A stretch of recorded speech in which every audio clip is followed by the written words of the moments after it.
Question है, सही कथन बताना है। कह रहा है ऋग्वेद में गंगा का उल्लेख एक बार मिलता है। दूसरा कह रहा है ऋग्वेद में 21 नदियों का उल्लेख मिलता है। सी कह रहा है ऋग्वेद में अरब सागर को पारावत कहा गया है। आंसर कह रहा है क्या 1, 2, 3 सही है। डी कह रहा है क्या 1, 2 सही है। सी कह रहा है 2 और 3 सही है। और डी कह रहा है 1 और 3 सही है।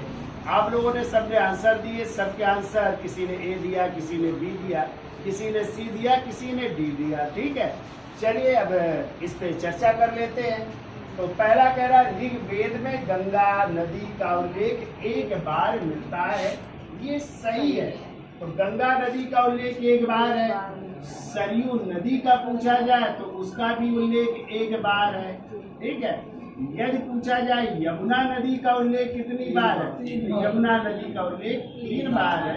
सर्वाधिक बार उल्लेख आ जाए सिंधु नदी का है। और पवित्र नदी पूछी जाए तो वो सरस्वती। क्लियर हुआ? यानी पहला सही है। यानी गंगा नदी का उल्लेख कितनी बार है? एक बार। दूसरा कह रहा है ऋग्वेद में 21 नदियों का उल्लेख मिलता है। तो ऋग्वेद में पूछा गया है तो आपको पता होना चाहिए कि ऋग्वेद में 21 नदियों का नहीं है, ऋग्वेद में 25 नदियों का उल्लेख है। कितनी नदियों का? 25 नदियों का उल्लेख मिलता है। और ये जो 21 नदियां हैं तो ऋग्वेद का 10वां मंडल है, उसी का एक सूक्त है नदी सूक्त। तो नदी सूक्त में जो है 21 नदियों का उल्लेख है, जिसमें विपाशा का उल्लेख है, यानी व्यास नदी का उल्लेख नहीं है। यदि आ जाए पूरे वैदिक संहिता में कितनी नदियों का उल्लेख है, पूरी वैदिक संहिता आ जाए तो उसमें 33 नदियों का उल्लेख, 31 नदियों का उल्लेख है। कितना? 31 नदियों का उल्लेख है। क्लियर हुआ? तो कह रहा है ऋग्वेद में 21 नहीं, कितना?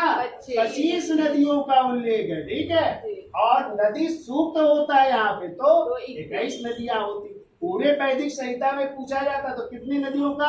31 नदियों का उल्लेख है। तो दूसरा क्या हो गया?